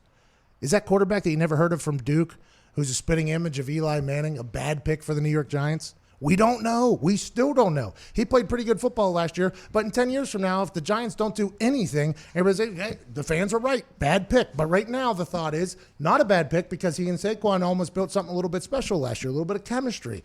We have no idea what's going to happen, and that's why it's awesome to overreact to it, which we will be doing right here, 7:30 p.m. Eastern Standard Time, McAfee and Hawks Sports Talk, Draft Primetime Super Special, Aaron Rodgers, Jordan Palmer, Chris Ballard, Sanchez, Mark Sanchez, Lou Holtz, Mel Kiper, you name it. The list goes on and on. It's going to be a little watch party for the draft, and we hope you will spend your night with us because it's going to be a long one. I mean, we're looking at a potential overnight stay at this thing because the technology is going to fail. They're going to get a pause to the draft at some point. There's going to be extendos on picks. There's going to be people confused with what button to mute, what button to unmute. There's going to be things that are going to come out from this draft that are going to be next level, and we can't wait to be a part of it. Yeah, my guess is that this will be the longest first round in NFL history. And we chose to go live for the whole thing.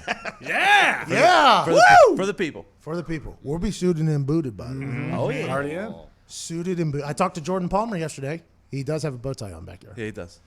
Is that a clip on? Yeah. Checks out. No. Not a clip on. It's legit. 1,000%. legit. I really, to be honest, don't even know what a clip-on is, but this one's legit. Tie the clips on. It's a thing that you just clip on. It's not a clip-on. It's not a clip-on. It's a wraparound poke. Yeah, it's mine. That's a clip. See, I thought that was a clip-on. No, clip on is you would just put it down on there. Yeah, no, this one's legit. No, it's not legit. You're in the That's a middle. pre-tied bow tie. Well, it's still I clip think on. it's legit. Even. Yeah. Is it? Yeah. That's considered Unless a clip-on? he's hand tying the bow on that tie. I did. It's a I clip-on. did. Really? I hand tied it. I did.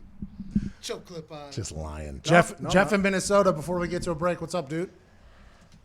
Hey, how's it going, Pat? I want to say I'm excited to see you guys dressed to the nines tonight on the McAfee, the biggest neck for the brand kicker there, and the slack-jawed, long hair flowing A.J. Hawk on the primetime Super Draft Special featuring Aaron Rodgers, Jordan Palmer, and more. Now, Mark Sanchez as well, 7:30 Eastern at youtube.com/The Pat McAfee Show. Don't you know? And what I want to talk about is the Minnesota Vikings and their inability to draft ever since Adrian Peterson and Randy Moss. Sir, you have to be a professional radio person. Without question. You are a professional radio. I am not. What do you I'm do? a casino games dealer, which means I deal blackjack. Oh, you might as well be a show host, though. You might as. Hey, by the way, I want to let you know. I walk into your casino. If I got two queens and I'm seeing a 4, a 5, or a 6 from the dealer, I'm splitting those queens because that's what kings do, and I don't need to hear a word from you about it, pal. Well, here's my thing with that, Pat. Why would you ever want to get rid of 2 ladies that you're hanging out with? I know you're getting married now, so maybe that's why, but usually you want to keep them together. Well, I agree. I am getting married, and this is the old me, obviously, and we're talking about blackjack, but then you could potentially get 2 more ladies if you play your cards right. Hey, I don't know if I could handle that. I'm not the specimen that you are, so. You're a chatty dealer, yeah, I assume? You got to read the table. You have to read the table. If you don't, you're just going to be the same way every single time, and it just doesn't work out when the tips come in that way. What casino are you at? Is there live? I guess there's live dealers in casino. What casino are you at in Minnesota? No, we're completely shut down. I'm in Canterbury Park in Minnesota. It's a horse track, so we need our group to roll into your blackjack table. We take over an entire table, and it becomes an electric factory, and we rarely win. And it becomes especially tie. With Jeff, though. Well, I mean, that was uncalled for. But. it could happen. I mean, it's tough to win. The house always wins, as you say. In Vegas too. They're always right. Jeff, it's hard to win. Jeff, I think you missed your calling. I think you're supposed to be in radio or something. Let's go back to the Vikings, though. I don't know the history as well as you do, who's probably a fan of the Vikings. When did they have a good draft? Dalvin Cook had to be a great draft choice. Yeah, Dalvin Cook was awesome, and then before that, I mean, we've had some. Teddy Bridgewater got hurt. We had Anthony Barr, and then Cordell Patterson in that, and obviously Barr still worked out. We never seem to draft a guy that we really need to put in there. Who do the Vikings need this year? You want to know who I got you guys taking? Yeah, that'd be great. T. Higgins. Congratulations. You guys got Clemson's quarterback, Clemson wide receiver, T. Higgins. Congrats to the Vikings. Attaboy, Jeff. I love Jeff. I'd tip that guy a lot, I think, if I was at his table. I'd be very intoxicated. That deep voice would be hilarious. That guy should be doing play-by-play for the Vikings. Yeah. Yeah, who do they got over there? No idea. Not as good as him. Because he's got real Minnesota twang in there, too, so it's a little bit of a home thing. Yep. I like that guy a lot. Jeff, call back if you ever get a chance. 14 minutes after the hour for the radio. We have to get to a break. For YouTube, we'll do YouTube questions during the break. Can't wait to chat with the YouTube people in about 30 seconds from right now. You're listening to the Pat McAfee Show. I'm not 100% sure why. On Thursday, April 23rd. Happy Draft Day.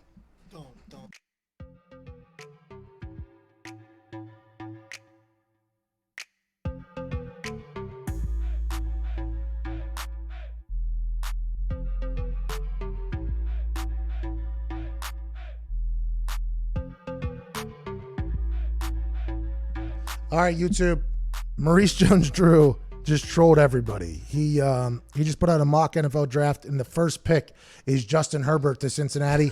And I want to let you know that I love everything that Maurice Jones-Drew just did. He sees these humans go on television, say dumb things, and get massive amounts of clicks and hits and views. And MJD said, listen, I'm not above it. I'll do it right now. Even though Cincinnati already told Joe Burrow they're going to draft him, and all reports are coming out that the Dolphins are trying to trade up there. They were trying their best to get up to number 1. They had 3 first-round draft picks that they could potentially trade to get to number 1. The Cincinnati Bengals said, MJD said, no, it's not for Joe Burrow, though. It's for Herbert. What if that happens? No, it's not. And I'm not even going to entertain it. I thought about that. I like MJD a lot. I like his personality. He was a hell of a running back. People forget that Maurice Jones-Drew used to get the ball no less than 50 times a game for the Jacksonville Jaguars, and he would just almost died right there. Checked on jelly bean? Yeah, well, I had a little extra saliva in there because I took a little water during a break. Happens to me all the time. Yeah, you got to swallow it down there. Yeah. You know what I mean? It's one of your pituitary glands that starts generating extra saliva, and then all of a sudden when you start speaking about MJD, you start choking on it. He used to just steamroll people, though. He was about this tall, and he would just run through people. And now he's out here trolling the internet, and I respect it. Let's get to the YouTube comment section for something I absolutely love, which is YouTube question.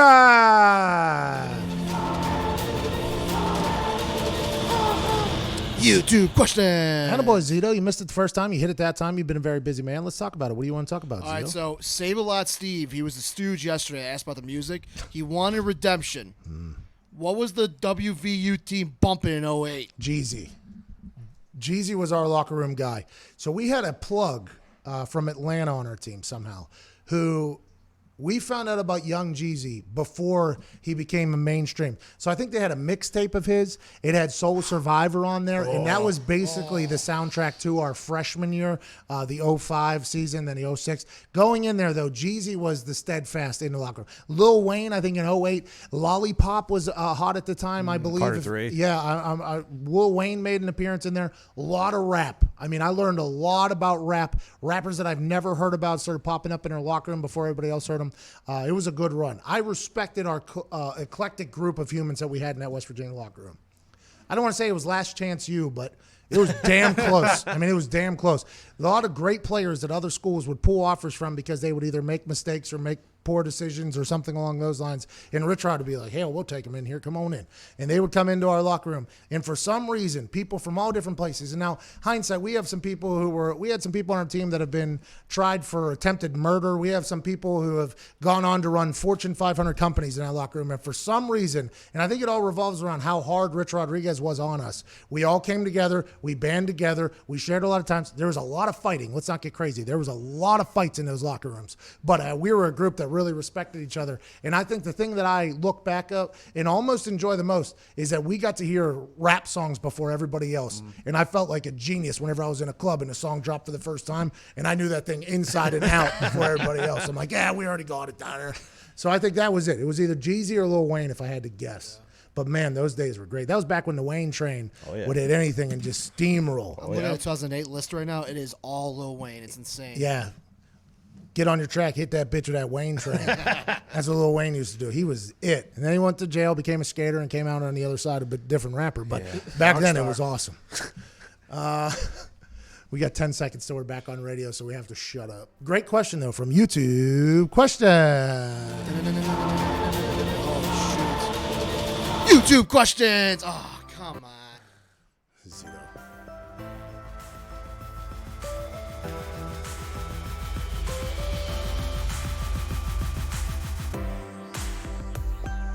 Yodelly, yodelly, yodelly, yodelly. YouTube at 16.4 thousand. Now that I mention it, it might fall back down, but 16.4 is our biggest day to date. We can't thank the YouTube people enough. You must be telling friends to watch our show. You might be getting bored with other shows and come to our show, and you might get bored with ours and move on. I doubt it, but we appreciate the hell out of you for watching us. We're going to try to entertain you and say dumb things into microphones because it is draft day. And tonight is a big night for everybody. And also, next month, we have to talk about this yet again. Tiger Woods and Peyton Manning will take on Phil Mickelson and Tom Brady in a golf battle for charity that will air on TNT. TNT. It's dynamite. TNT. We'll put up a fight. That guy used to be able to get up there. Oh, yeah. Angus, I think is his first name. Angus Young. Good burgers. Great leg kick. I think Tiger and Peyton will win this. Strictly because Tiger beats Phil, And Tom has openly said that Peyton is a better golfer than him because he's had much more time to practice, which Peyton has been retired. But you can't put anything past Tom Brady in a competitive thing. I think that's one of those things we learned about Michael Jordan in The Last Dance. He was so competitive that he was almost able to will himself and his team to wins at all times. I think Tom Brady has that same gene. I think Kobe had it, obviously. I think Peyton Manning has it as well. But Tom Brady, you cannot rule him out in anything that he's competing in. And if you watch that Peyton's Places where in the Jim Nance's backyard, Tom Brady's got a good swing. I mean, he's got a really good swing. Those quarterbacks, they all have their quarterback summits at their yuppie, high, toity country clubs, and they all golf with the same people and stuff like that. Normally, good golfers, kickers, punters, quarterbacks. I just so happen to fall in the category of punter and kicker that sucks at golf, but I've got a chance to watch a lot of people be good at golf. Tom's a good golfer. He's uber competitive, but he's taking on a guy on the other side, Tiger Woods, who's probably the most competitive human that has ever existed in golf. All the other golfers, whenever they don't win, they shake hands. Oh, it was a nice battle today. Thank you. Let me take off my hat, showcase my balding head. That was a lot of fun. I still got paid $1 million. Tiger Woods was the first golfer that came into the golf world that had the competitive edge that every other professional athlete had. He used to get pissed off when he didn't win. He wanted to be better than everybody else. Most golfers have this like kind of calm, cool, like, oh, it was fun competing today. Oh, the bounces didn't go my way or whatever. Tiger Woods flipped the game on its head, and that's why he's the best golfer there's ever been. Tom Brady's the same type of guy. I'll be pumped to see how they square off, but I got money on Tiger and Peyton, personally. Peyton's been retired for years now. He's been doing a lot of golf, I'd assume. I've seen him golf in person. Great golfer. I think he was a scratch golfer at one point. I'd assume he's near there now. I mean, this is going to be a battle. I think it's alternating shots. I can't wait for the big moments. I hope for the big moments. Big putt, big drive, big chip. And whenever we get to holes 16, 17, and 18, once I wake up from the nap I'm probably taking, I'm excited to watch it finish off. Did Tom and Peyton, do you think they had to kind of fight over who got to play with Tiger? No, Tiger and Peyton are boys. Ah, okay. I would assume Tom and Tiger are also friends, but Tiger and Peyton like boys. Like they're friends. Because I wasn't sure if because Phil beat Tiger the first one, Peyton's the superior to Tom, then they partnered Tiger and Peyton together. That might be it, but I think whenever this was first announced, I said, well, Tiger will be with Peyton because they're best friends. And Tom and Phil, both California guys, I would assume they're also friends with each other. It's going to be a battle, and hopefully it'll be much better than the dud that was the original match, because that thing was getting overhyped and oversold, and we were all pumped to watch it like, okay, this is what maybe will save golf. This is what will maybe fix golf. These little small little battles, mic'd up, little inside look at the conversations they could have, and then it turned into an absolute dud. I mean, this stinks is all anybody was saying. I can't believe I paid for this. I would pay for it again, but it did stink. Yeah, they were just like, oh, how's your kids? Like, I don't care about your kids. No offense. And we don't. No. They also played bad golf. They didn't make a putt outside of 5 feet until like the 18th hole. Feels good, though, as a person watching. It's like anytime I see a golfer hit a shank, a professional golfer hit a shank, makes me feel good because I hit a lot of those. And anytime I see them miss a gimme putt, it makes me feel good because I miss a lot of those. Miss one in the Baja Mar Showdown. I mean, we still took home the championship, but I did miss a gimme down. Made a lot of gimmies. Let's not get crazy. Well, and it was like putting on glass out there too. I mean that course is. The actual round were night and day. What's that? The conditions from the practice round. I mean, there was a monsoon. I mean, what do you want from me? It's the Bahamas. And also, there was a casino that was open all night. What am I supposed to do? You were dealing with 80-mile-an-hour winds, too. Yeah, they don't talk about that. But all I know is somebody came home with the ship, and it was me and Aaron Rodgers in the NFL squad against the NBA. J.R. Smith, loser. Chris Paul, take the L. Scottie Pippen, he might have beat me, but he lost the war. By the way, those dudes are all very cool. Oh, yeah. Awesome. Scottie Pippen, hilarious individual. He brought a date with him, and then he shotgunned beers with us. He was absolutely hysterical. Chris Paul, good guy. J.R. Smith, legend. I mean, Post Malone was down there playing blackjack. D. Will. I mean, it was Daron? Darren. Oh, yikes. Brett Favre. Oh, Favre. Favre? Yeah. Hey, he's on some stuff, I think. I think he's doing the old testosterone replacement because he looked like Popeye, and he was hitting the ball 370 yards. Yeah. Favor's forearms are like the width of my body. He literally looked like Popeye. He grabbed the driver, and it looked like he could just snap it in half if he wanted to, and he would swing that thing, and the ball would not come down. I don't think I've ever seen a human hit the ball that far. He looked like one of those professional long drivers when he was hitting the ball. His golf glove had like 65 holes in it, too. He didn't have a fresh one. He wasn't wearing a copperfit golf glove? Nah, he had copperfit on his knees. Oh, that makes sense. Not to Well, that's call why it. you drove so far. I don't think it could have contained his bulging veins and muscles. He was amped up. He's a competitor. Chuck Norris. It was awesome to watch. It was awesome to watch. It was when he walked into the room the first time. Everybody obviously stopped and was like, "Holy hell, Brett Favre's here!" And then when he turned to look at him, everybody's just staring at him, and you can't help but just look at his arms. And it's like, jeez, is that what Brett? His veins, like to Nick's point, were like they were coming out of his skin at one point, and I was like, damn, Brett looks like he's in the best shape of his life. And I think Aaron said, "Oh yeah, he just hit a ball 350 yards." I was like, damn. Great to see Aaron and Brett were friends, by the way. Oh, That yeah. was the first time we really learned that they were friends again. And they said they talk like weekly at this point. Yep. That's good news. In his conditions, how far do you think you can throw a ball? 16-7 right now. What's that? How far do you think you can throw a ball in those conditions? Quarter mile at least. Yeah. At least a quarter mile. Brett Favre could throw that thing quarter mile. We're back to the United States. That's why he can't work out with those high school kids anymore, because he busts their little arms off. Yeah. Little Mississippi kids just getting their arms busted off by Brett Favre. Breaking hands. Let's go to Wyatt in Wisconsin. Wyatt, what's going on? Don't suck, please. Hello. Oh, this is the child. Wyatt, what's going on, man? Nothing much. I just want to start off with saying thank you, Pat. I mean, you're a big inspiration to me. Well- Go, Pat, go, by the way. Okay. I want to ask you a question about the Packers in the draft this year. Do you think the Packers are going to go chasing for the 49ers pick to pick a wide receiver? Great question, Wyatt. He's 14, by the way. I like where this kid's head's at. I like that the Packers are potentially making moves. I want to let you know in my mock draft, the Packers make a big move. Ooh. The Packers make a big move. What? It's not for a wide receiver because you guys got Devin Funches. You don't need a wide receiver. Funches. You already got Funches. Big Funch. Tampa Bay Buccaneers sign Gronk, you know. Green Bay Packers pick up Devin Funches. Same thing. If he can get going, by the way, Funches is a weapon. Never really found a fit here in Indy, but I think if he can get going, he's a real weapon. So I don't think you're going to do that. I have them drafting. I'm not saying it. Yeah, Can't do it. that's a Can't big say one. it. Got to debut that tonight. 16-8, by the way, we're climbing. Yodelly, yodelly, yodelly, yodelly. We got to call Mike Adams here in a couple minutes. Radio, we go to a break. YouTube, we stay because I am not. If we get to 17,000, I'm going to make Phil put 20% off the entire store. Let's go. It won't be able to happen immediately. Phil has to go through the entire store and make everything 20% off, so it'll take a couple hours. But I think if this thing gets to 17,000, we have to do that. You have to. YouTube.com/The Pat McAfee Show. If you're listening on radio, I appreciate whatever you're doing because it's an essential job, obviously. But our YouTube is climbing at the moment. Radio, we have to get to a break because we got Mike Adams joining us on the other side, playing the NFL forever in the secondary. We'll talk to him about young guys coming into the NFL on the defensive side of the ball. Jeff Okudah, Chase Young, Isaiah Simmons. How effective will they be in his eyes? A guy who has been there and done it all. This is the Pat McAfee Show, Thursday, April 23rd. Happy draft day.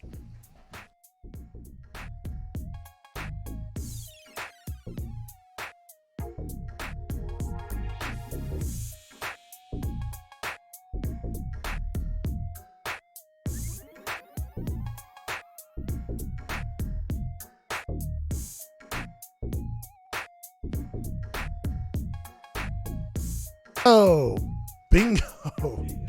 All right. Let's take a phone call here. Let's go to Zach over there in Florida. Zach, what's going on down there? Yo, what's up, boys? Can you hear me? Hey, yo, what's going on, Zach? We can hear you. You sound great. Yo, happy draft day. Hey, what's up? Yo, I have a hypothetical. All right, so what would be a better Super Bowl to watch, and what would probably be a better game? Tom's and the Bucks this year taking on the Chiefs, who are trying to go back to back, or Tom taking on the Patriots, who are the first time probably have to be a comeback year, and Bill Belichick, coming evil empire in the fucking draft. Or I'm just curious. Great question, Zach. That's why we do calls during the commercial breaks, by the way. He couldn't help himself but slipping a fucking in there. I would say, I think I'm pumped to see Tom Brady play Bill Belichick anytime they play each other. Just because it'll be a little bit heightened. Neither of them will acknowledge it. It's just another game. We're on to Tampa Bay is what Bill Belichick will say. Tom Brady will say, yeah, obviously I have a lot of respect for everybody up there. I like everybody. But deep down inside, I bet you they'll be watching more film. They'll be trying to pull out all the stops. They'll know weaknesses in the defense. Tom has played against that defense for 20 years in practice, right? So he understands. And Bill, on the flip side, has seen Tom Brady's greatest moments and worst moments and and probably moments that we didn't even know happen on film and what Tom is good at and what he's not good at. Remember, Bill Belichick said that just like we did with Matt Castle and just like we did for Tom Brady's entire career, we schemed to his strengths. So that would mean on the flip side, if you know the strengths, that means you know the weaknesses. I think that game would be an incredible chess match between those two, and I'd be pumped to watch it. I think that's what I'm looking forward to. Now, granted, anytime Tom is playing anybody in that Buccaneers team this year, it's going to be must-see TV. Yeah. They're going to be on primetime probably 8-9 times this year, let alone their games against the Saints and the Falcons, in the division, the Panthers. I mean, that's going to be massive. But they also got the chance to be a team that maybe reshapes the way teams are built these days. If you can get older guys to ring chase and take smaller contracts to play for teams, now you're talking about like the NBA, how the NBA kind of groups with people and stuff like that. It could be a change. Not everybody thinks what the NBA has changed is for the better. I, as a casual fan, think it's for the better because the primetime games are loaded with all the stars. I don't know how the NFL casual fan would feel, but if primetime television games for the NFL are stacked to the gills with all the stars that you have, that is what we like to call good news, my friend. So any Tampa Bay game, I'm pumped to watch. When he plays Bill, though, that's going to be must-see television. Yeah, Bill versus Brady. I mean, has there ever been a matchup like that? Bro, could you think of the ESPN? They might move their entire operation to wherever the game is. If it's in Tampa, they might pick up and move. Fox might pick up and move down there. I mean, it'd be huge. It'd be massive. It'd be paramount. The only comparison might be Peyton coming back to Indianapolis. Yeah. What was the biggest moment of that game? You tell me, bro. Kickoff. I'll tell you what, might have been a killing a guy. That's the luckiest tackle in the history, by the way. And it's not really a tackle. I punched his shoulder. Well, I hit him in the helmet, first of all, by the way. I helmet to helmet with him, and then I punched him in his shoulder. Because my eyes were closed and I was just running as fast as I could. That's the way to do it. Poor Trenton Holiday, by the way. You know, like Mark Sanchez, anytime he does anything, all it says is butt fumble, butt fumble, butt fumble. I would assume Trenton Holiday, anything that happens, they talk about that tackle. Probably. And remember, that was a 55-yard return. Did exactly what he was supposed to do. I think he took a couple to the house that year. A few. Hey, he's an Olympian. One of the fastest guys to ever play in the NFL. Well, when you get blasted into the 6th row of the stands, sometimes people remember that. It's going to happen. You know, he came and worked out for the Colts after that? Oh, no. Wouldn't say anything to me. Did you tell him to hit the weight room? He was. No, he didn't have to, by the way. That guy was shredded. He's an Olympian sprinter. But he was on another field, and we had Ricky Jean-Francois on our team, LSU guy. And I was, Ricky, will you tell him I said hello or whatever? And he's like, he don't want to talk to you, Pat. I was like, I wouldn't either. He was a stud, though. I got very lucky. Big moment. But that stadium was loud whenever Peyton came in. I mean, it was the loudest that stadium's ever been. That's the loudest that stadium ever will be. It was a majestic evening. 6 inside the 22. Nobody talks about that. Goodell just tweeted out a video of his basement. Ugh. Is it nice, or does it look like an old? For as much as he makes, no. That's probably just one. Oh my God, he's got no lights on. A lot of velvet. I mean, it's. All right, we got 15 seconds, so we're back on the radio. Mike Pops Adams will be joining us on the other side. This dude's a legend.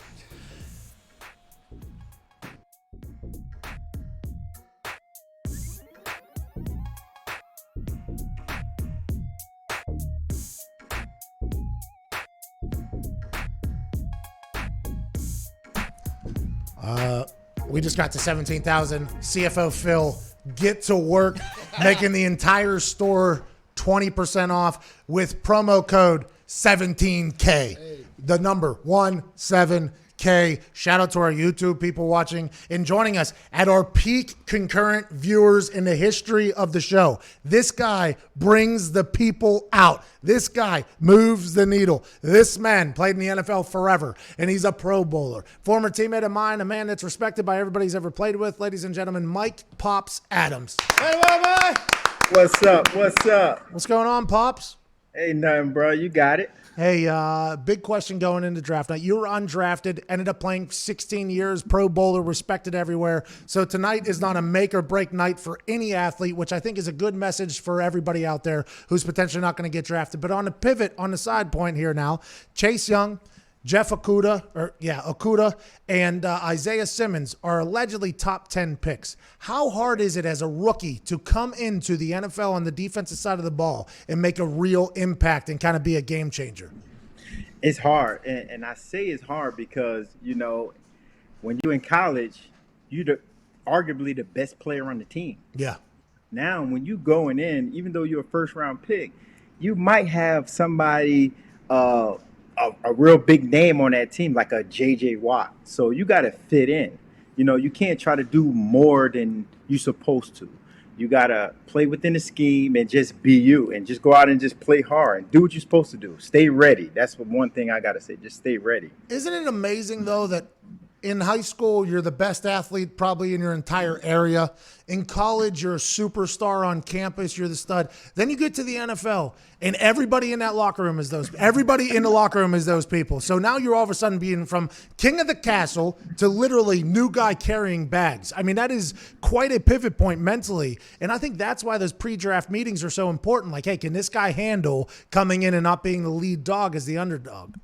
Yeah, and the fact that they missed that, I mean, a lot of GMs are shooting in the dark. You know what I'm saying? So it's like, okay, I don't know, this guy hit or miss. So they probably get interviews and everything with him, but it's nothing like sitting down with a person face to face, and you say something, and then you know if you're gonna push his buttons or not, or you say something and see if he's gonna shy away from it, or indulge in the conversation. So those little things like play a big role in not having those face-to-face interviews, because you just don't know what you're going to get personality-wise. Okay, you were a safety in the NFL for 16 years. Long time in the back of the secondary there. Isaiah Simmons is this character that I don't think there's been a lot that have been like him. Guy can play D-end. The guy can play linebacker. He can play corner. I think he can play gunner. He can play safety. He can play all over the field. What do you think is the best fit for Isaiah Simmons at the next level, position-wise and maybe even team-wise?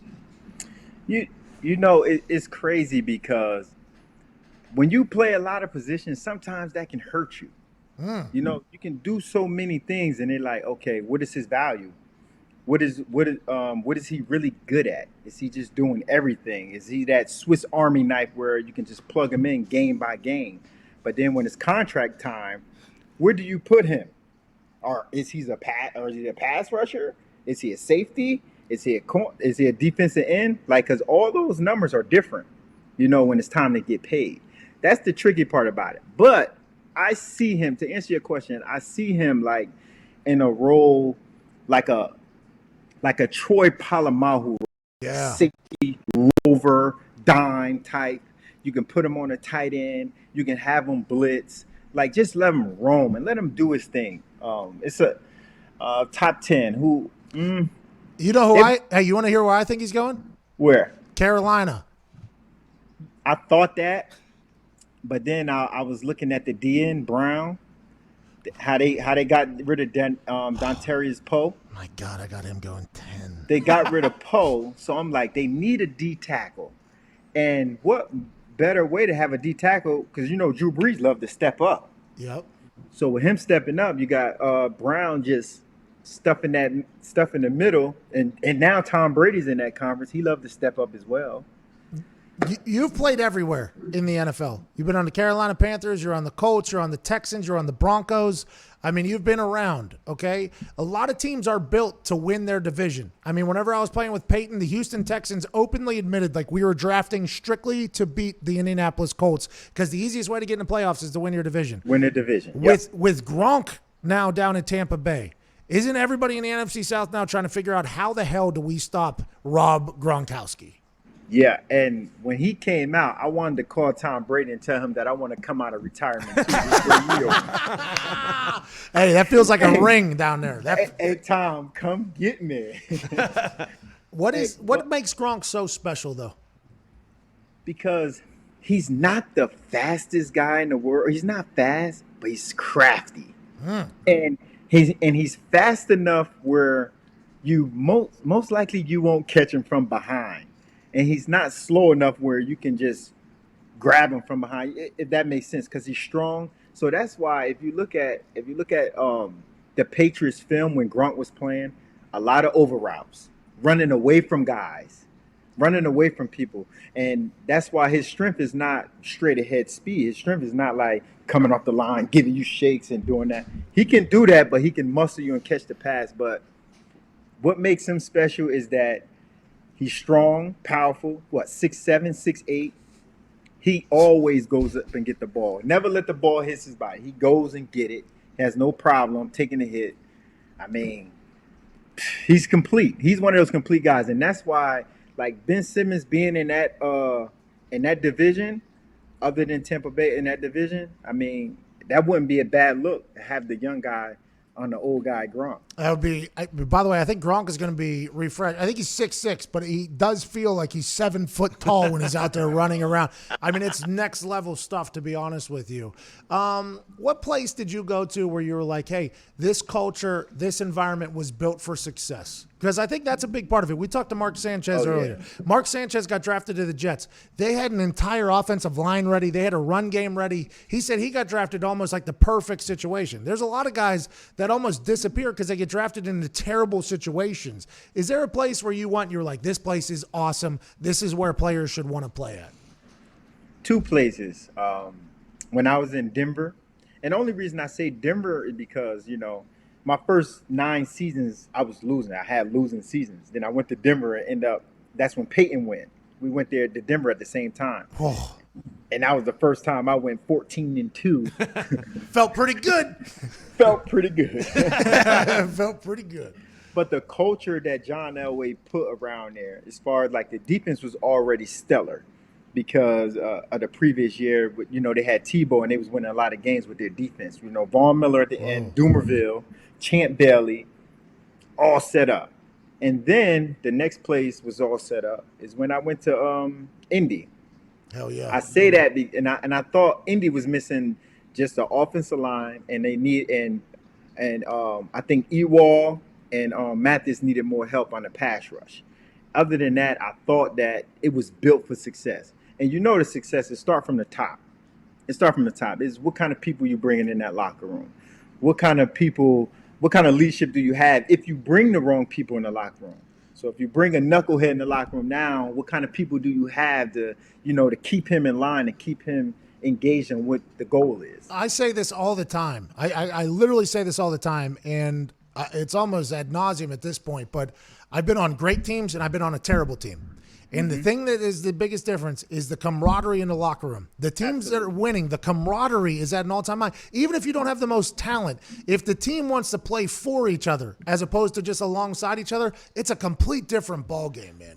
That's why the draft is so important, because you're bringing people into your locker room. You can't bring a cancer in. You can't bring an ass in there. You have to get people that'll come in, buy in, and kind of figure out the way to kind of build the camaraderie of the locker room. Prime example of that, when I was with the Cleveland Browns. Losing season. Mangini comes in. We still losing. He get rid of a lot of players. Braylon Edwards. He started trading away players. Kellen Winslow, whatever.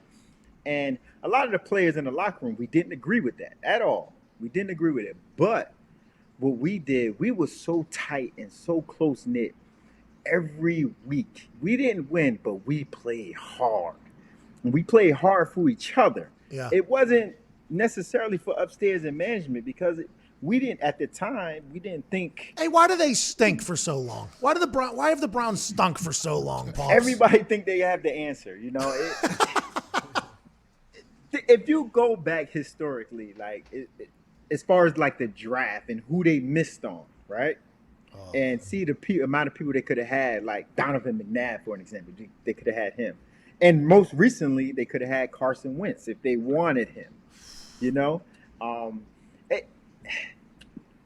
I don't know. And then you start getting rid of players who are the core, and they go somewhere else and shine, and they're not doing so good in Cleveland. So TJ Ward, for an example, played okay in Cleveland, went to Denver, got some Pro Bowl.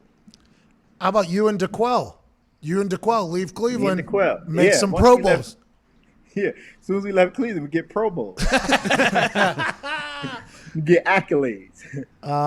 What are you looking forward to for this Buccaneers team with Tom, Tampa, Gronk, the Gronkaneers, some old whites are calling it, the Mike Evans, Chris Godwin? That's a terrible name. But what do you think? Is that team going to be a buzzsaw like I think it is? Or you've been around the NFL a long time, 16 years, facing great offenses. Do you think that team has what it takes to make a run in that NFC South and in the NFC? It does on paper, what we just talked about, the camaraderie and the chemistry, that's key. And I think Tom Brady knows that. Like right now, if I was still playing and I would look at him like, okay, they got Tom Brady, so what? They still got to play. So it depends on how how fast they can get that camaraderie down. They can get that timing down. How fast can they accept each other as all being stars, but understanding there's only one football. You see what I'm saying? Like you got a whole bunch of stars, and I think they need a running game. I think they got to get a running back. Was there Leonard Fournette is on the trading block right now? Everybody's guessing where he's going to end up at. That guy's a stud. But was there anything to the fact that people said whenever you used to go up to New England, there was like a mystique about it on the defensive side of the ball where you're like, we're taking on the GOAT and Bill Belichick, and we're taking on the GOAT and Tom Brady, and you almost lose before you even get in there. Is that something that was real? It is. It was interesting. I'm glad it's funny you said that, because when I was in Denver, like we all head coach John Fox, he used to pick a player to talk before every game, like every game. And one game I was picked, it was New England, and they picked me to speak in front of the team before the game, because everyone spoke. Everybody get a chance to speak in front of the team. That's a big day. Yeah, it's a huge day. Huge. Yeah. So I got up and I'm like, let's understand this. I said some bleeps, right? And I said, let's understand this. A lot of people lose this game before they even play it. They lose the game before they play it because they get caught up in how many Super Bowls they won. They get caught up in how good and how not they never make a mistake. You have to beat them. They get caught up in like, oh, that's Bill Belichick. Oh, yeah. You know, they get caught up in everything, the hoopla, before even playing. And I'm like, no, we can't do that. And then I started bringing out stats about you did research on that thing. Huh? You did research on that thing. I did research. I went back. Do you think that's going to happen now with Tampa? Or do you think that happens with the Patriots ever again? Or is that something that's of the past? I think people are going to lick their chops with the Patriots now. I think the people are like, I can't wait to play them. I didn't beat the Patriots for 5 years. I can't wait now. I think people are going to lick their chops. Hey, Foxborough was always a miserable place to leave. Always miserable. I mean, it was just, you go in, you know it's going to be a long night, and then leaving, you're just like, again, this happened again. The damn, this is our house. And then he got those creepy old whites with the guns on the side. I mean, it's just an entire. I bet you people are itching to get up to Foxborough. Now, granted, I don't know if that's an accurate thing or not because they still got Bill Belichick, but damn. I mean, that is a real thing. That is a real feeling. Hey, Pops, what are you up to, man? You guys doing it? You doing anything? You creating anything? You making anything? You going to be a GM? What's next? That's the plan right now. I'm talking to a couple teams right now that they're saying after draft, and we'll see what's going on. We want to break any news here? We want to break any news? No, I won't break it yet because I don't want to say. All right, I'll write it down. You know, I'll write it down. Not yet. Write that down. Not yet ready. Hey, Pops, what are you doing for the draft? You can sit at home and watch that thing? No, I'm not. I mean, everybody's internet probably crash. You know, what's going with all this, and everybody's on the internet at the same time. And I'm gonna watch a little bit of it, but I don't know how long I can sit and just. It's different. It's different. I never liked the draft as a player because I saw my friends basically getting replaced or cut, right? As soon as somebody's drafted, it's like, okay, guy that I've been teammates with for like 5-6 years now, he's gone. See you later, kid. Don't know this guy. I just watched a film of him getting blown up. Now he's on our team and my friend's gone. It's like a very interesting thing now. But now in the world that we're living in, I think it will provide a good distraction for a lot of folks. Yeah, it would. It would. I mean, I bet that it would probably be the most viewed. Oh, yeah. Hey, did you watch Michael Jordan before we let you go? Because we're about to have a hard out here. Did you watch The Last Dance? What a savage Michael Jordan was. Absolutely. Savage. Yes. I loved it. Dude. I can't, like, I was tweeting and I'm like, hey, when is it going to come on? When is it going to come on? And then when it finally, I'm like, I can't wait till the rest of the episode. Me neither. We got 8 left. Ladies and gentlemen, 2-time Pro Bowler, future general manager of Team to Be Determined. Ladies and gentlemen, Mike Adams. Thank you, Mike. Mike! Attaboy, Mike! Yes, sir. Great conversation. He's 16 years in the NFL. Surge. Long time. Undrafted? In the secondary. Undrafted out of Delaware, I think. Yeah. University of Delaware. Blue Hens. Which is where Joey Flacco came from. Biden, too. What was that? There's a couple other Joes that went to Delaware as well. I didn't know Joe Biden went to Delaware. Oh, yeah. I had no idea. Does he remember that? No, he doesn't remember much, actually. I don't know anything about it. I only see clips every once in a while. You know, I live on the internet. That's what you got to do. Tonight, massive night. Mark Sanchez mentioned Joe Flacco, by the way, in the comparisons to Justin Herbert. Not 100% sure Herbert's team loves that. But, Zito, you want to sell something real quick? Yeah. Simply safe in the house, y'all. With all uncertainty in the world, feeling safe at home has never been more important. It's why I want to talk to you about Simply Safe Home Security. They're longtime friends with Show Name, and for good reasons. I'm going to call the action real quick. Right now, when you head to Simply Safe Pack, I hate how they do this one. What they do, bub? They put the pet in front of the .com. Yeah, it comes out of nowhere on you, honestly. SimplySafePet.com. Listeners will get free shipping and 60-day free risk trial. Free risk-free trial. Nailed it. That's SimplySafePet.com to make sure they know that our show sent you from Simply Safe, and all of us here wishing you safety and good health. That a boy, Baby Zito. Z. That was record. That was a record. Is there anything we missed today, Nick, that we should have talked about? No, I think you got it all.